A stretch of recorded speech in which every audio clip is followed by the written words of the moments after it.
is Hello everybody, I'm Derek Arden and welcome to Monday Night Live. Tonight we are privileged to have Patricia Fripp from San Francisco. Patricia is speaking at the National Speakers Association Winter Workshop, and to those of us that aren't in the USA, that's the Global Speakers Network. Patricia, it's fantastic to see you and thank you for joining us. As everybody knows, Patricia is an award-winning speaker, an executive speech coach, and a sales presentation expert. And we've all learned so much from Patricia. And Patricia, tonight we're looking forward to learning even more. Welcome. Thank you. The email said, "Dear Patricia, I'm a big fan of yours. May I interview you for my blog?" Well, I don't know about you, but I am a short-term project person, and I was working on a large project creating my online learning system, trying to do my very best to not be distracted. So I wrote an email. I'm honored, I'm flattered. I would love to be interviewed. However, I'm really busy. Can you contact me in 3 months? And I thought, well, before I hit send, let me check his website. Well, naturally, I picked up the phone, now that you know how dreadfully shallow I am, and said, what is an Emmy Award-winning TV interviewer and game show host doing being my fan? After a 30-minute conversation, he said, "Patricia, this is great information. I have enough for at least 4 blog posts. But come on, tell me, what is the #1 secret of delivering a powerful, persuasive presentation?" And I said, "Oh, there is no one secret." However, if there were, it would be that your subject is of interest to your audience. Now, I know you're probably thinking, well, Patricia, some of my audiences don't want to be there. How on earth can I guarantee that? I suggest that you remember the #1 premise of communication, and that is that everyone is more interested in themselves than they are in us. If we speak as an audience advocate and take their point of view, and one way we can do that is to watch the I versus you ratio in our language. I recommend everybody collect a series of you-focused phrases that they would use in their communication and negotiation and speaking. For a speaker, it might be, "I wish you could have been there."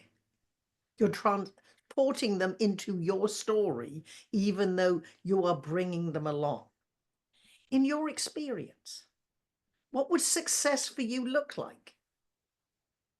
So use you-focused language.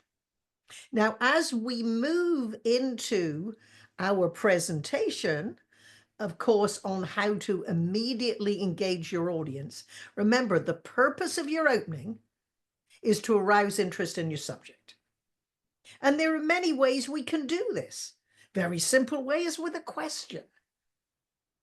And whether you use a question at an opening or a question to transition into the next segment of your content, you might ask a question such as, have you ever walked into a room of strangers you wanted to meet and you didn't know how to start a conversation? And most people think, well, yes, oh God, I lived through it. However, if you added one word, how often have you walked into a room? So if people realize this has happened more than a couple of times, it'll probably happen again. The advice you're about to give them is more valid. An interesting statistic. Now, this is one of my personal favorites. Certainly, working with engineers in Silicon Valley, which is a major portion of my work, I usually ask them, what interesting statistic from your presentation do you have that we could pull up at the beginning before you introduce yourself in the session? And the secret of using an interesting statistic or little known fact is add an emotion. Would it interest you to know that? Would it surprise you to know that? Would it shock you to know that? This way, you're using the magic word you, and you keep engaging the audience. Anytime anyone hears, would it surprise you to know? Oh, what? What would surprise me? Then you can transport your audience. And there are two ways you can transport your audience, which, if you think of it, is time travel. You can take them back to the past or into the future. Back to the past might be, I wish you could have been there. Let's go back to February the 3rd, 2020. Or when I was a little girl growing up in Wimborne, Dorset. So that is definitely in the past. In the future begins with the word imagine. And imagine you are taking them into the future. And for a speaker, this is a very good technique. It would also be good for a negotiator, a sales professional. Imagine and take the day. So, for example, this is February the 17th. You might say, imagine it is February the 17th, 2026. And as you're getting ready, you realize you're on your way to deliver a presentation which has the highest fee you've ever earned.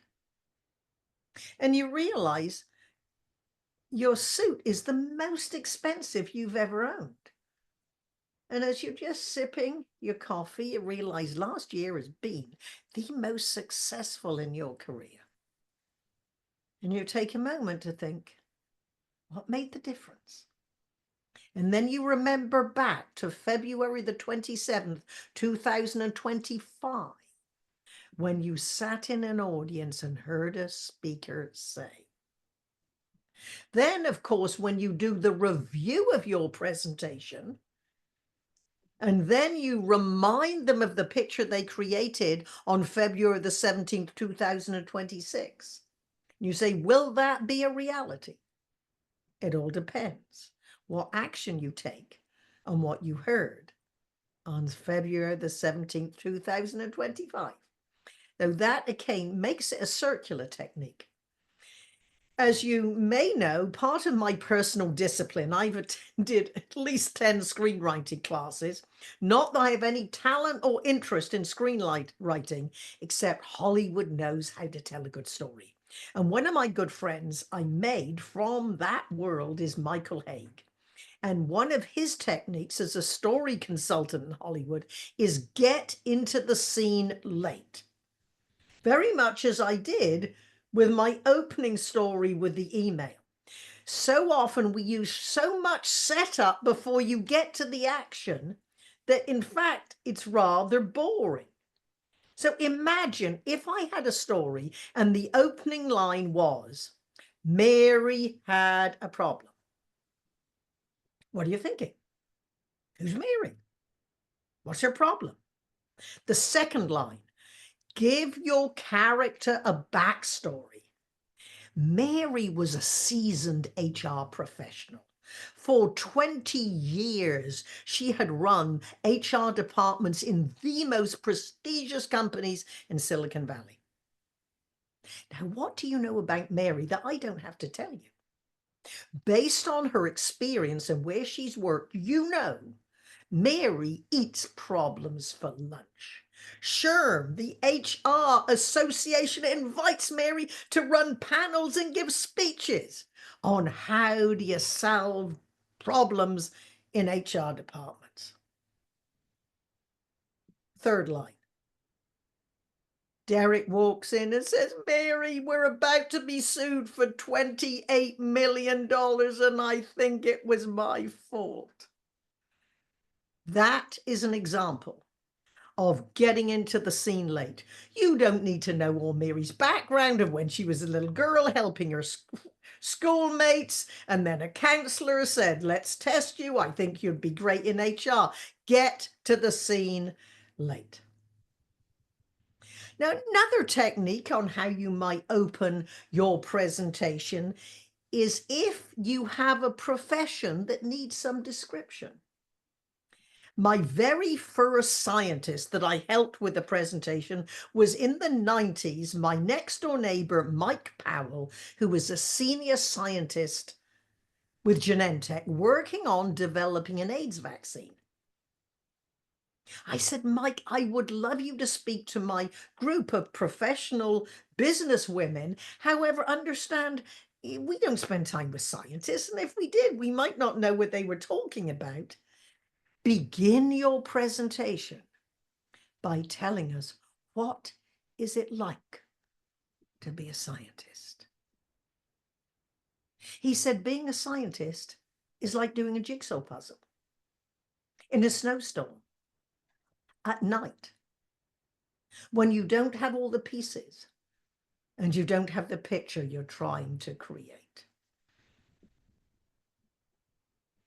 What made that so wonderful was every phrase was visual. Then at the end of his presentation, I said, tie it up in a bow, go back to the beginning.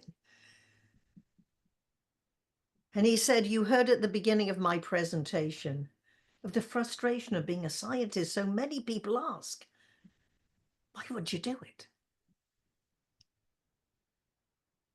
He said, last July, 4th day of a medical conference, 3:30 in the afternoon, and been in the same hot, dark room since 7 in the morning.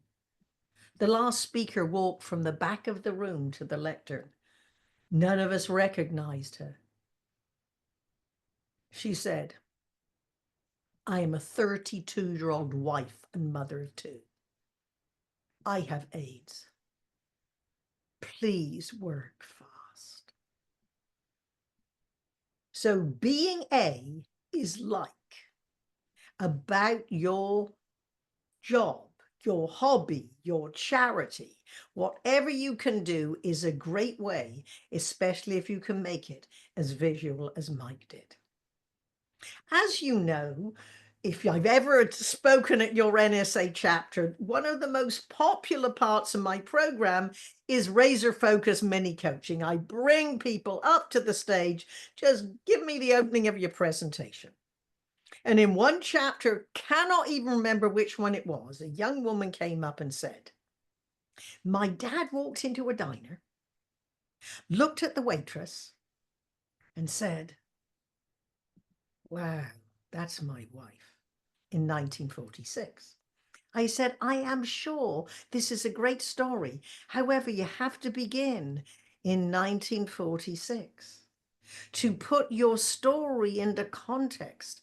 You do not have to be born in 1946 to know that was the end of World War II. The picture of the diner changes. Now, you have seen enough war films. You've seen enough, you've had history lessons. You've talked to your parents and grandparents. You have an idea of what America was like in 1946. So to me, I see her dad in uniform as a soldier. And because I believe he's a soldier, not only am I rooting him to get anything he wants, I attribute all the feelings and emotions and qualities from my Uncle Bill, who was in the RAF, got shot down October the 16th, 1939, and spent the entire World War II in different prisoner war camps. So I know her dad is like my Uncle Bill. He will never talk about his experiences to his future wife and children. He will never talk to his father about it unless he was in the military. So I attribute that emotion, and all she said was in 1946, my dad walked into a diner.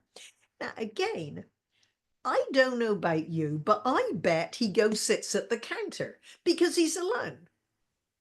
He looks at the waitress. And she probably said, would you like some pie and coffee, honey? And he looks at her and thinks, That's my wife. So when you're putting together your stories, remember the simple formula: when, where, who, and then what happened. And I hope you agree, by putting the time up front, it gives you more context. Now, the National Speakers Association, if you were at Thrive last year, the opening speaker was Scott Halford. Scott Halford, despite his physical challenges, delivered a magnificent presentation. And I called him a couple of weeks ago to ask his permission to tell the story you're about to hear. And he'd just come back from the Middle East, where he says, last 4 years I've been speaking over here, so he's doing superbly well.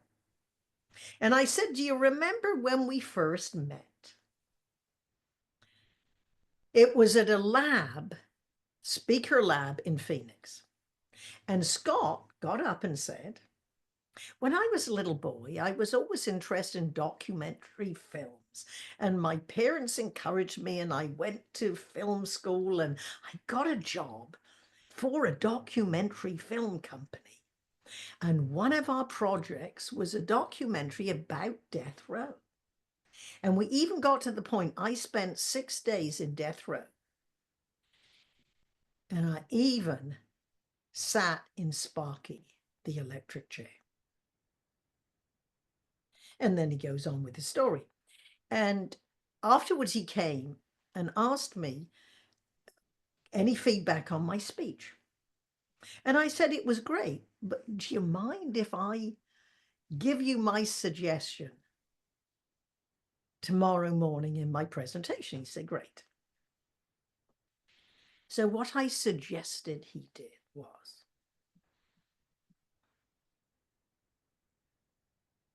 my legs, waist, and arms were strapped to the chair.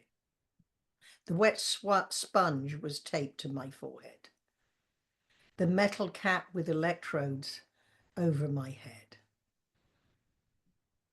I was strapped into Sparky, the electric chair. By beginning with the end, what would the audience be thinking? Oh my gosh, he looks so respectable. What did he do? How on earth did he get out? Remember, the purpose of your opening is to arouse interest in the subject. And he has used that opening on many occasions since then. Of course, if you are a friend of mine, you know that my frequently asked question is, if it were not a thing, what would it be? I am on a crusade. I am failing miserably to introduce more specific language into our presentations. And one suggestion: watch your videos, have them transcribed, and ask yourself this question: if it weren't a thing, what would it be? I was coaching one of my clients, a lawyer, and she was delivering a presentation on modern day slavery. I said, you have to tell a story about a woman, about a man, about a couple as it relates to modern day slavery. And in one of her questions, one of her stories, she said, he promised her many things. I said, oh no, he didn't. He promised her a life of romance and adventure. Can you see those two words give you more information than it takes to say them? And in the context of the story, we can understand why this young woman would leave the safety of her home to go off with this man. Now, we've seen enough Law and Order to know that she doesn't have a happy ending. However, look at the quality of words and the difference they make. Now, let us remember the purpose of your opening is to arouse interest in the subject. You have many options, a question, an interesting statistic. You can transport your audience to the past or the future. You can get into the scene late. So you immediately get into the action.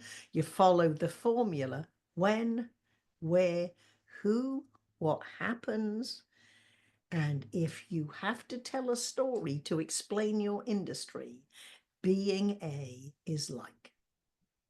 Now, as you know, with Razor Focus Mini Coaching as my new friend at the chapter and her dad in 1946, we're asking for willing volunteers. And before you all race to the stage, remember, even if you tell a story, you might only deliver a couple of lines. However, you have to be using an opening that you used before in case I ask you to repeat exactly what you said. After the Razor Focus Mini Coaching, of which after this presentation, if Derek says it's okay, we could do a couple if any of you want to play along. Then after that, we're going to come back to, as you know, we all come to NSA from different professions and different times of our lives. And you heard when I joined NSA, and my first convention, 1977, I was a hairstylist traveling nationwide. And over the years, we have had magnificent meetings and conventions. And if I may, looking back to our National Speakers Association convention in 2000, and 60 Minutes, the TV news show, was there recording all the keynote speakers, Zig Ziglar, Tommy Hopkins, and in the breaks, all the members were standing in line to be interviewed.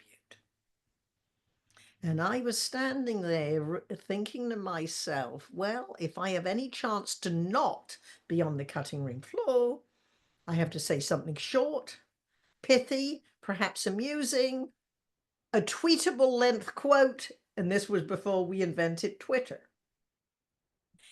And I have often been asked, it's got to be a big difference being a hairstylist and a speaker, which was exactly what was asked of me on 60 Minutes. I could tell you what I said, but perhaps you'd rather hear and see what I said.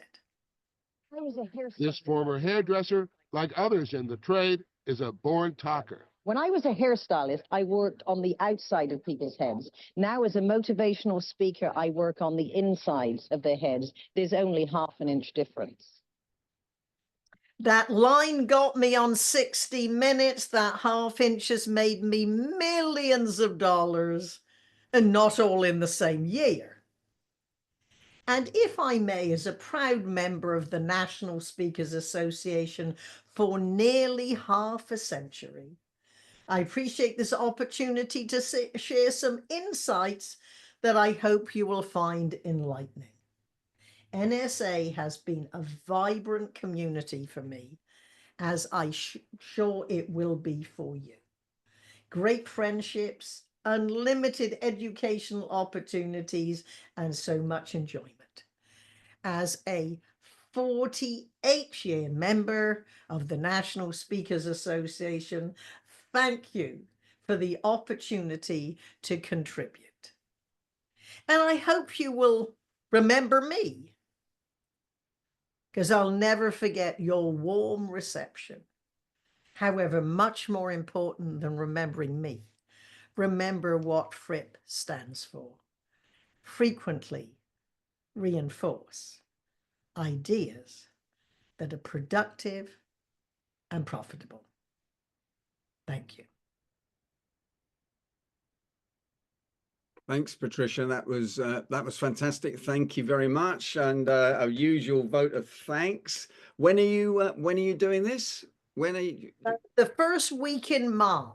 Okay. Well, we wish you all the very best from Monday Night Live, and we hope you come back and join us and let us know how you get on, and also to our 5th birthday party, which is on the 24th of March, which will be 5 years since the start of Monday Night Live. So we hope you'll join us there. Anyway, I'm going to close the recording now. Anybody wants to get in touch with Patricia, you know how to do it. Her program Fripp VT is online for anyone to pick it up. Patricia, once again, thank you very much, and the usual round of applause for Patricia. Thank you. Thank you for the opportunity to practice. Brilliant. Rehearsal, rehearsal, rehearsal.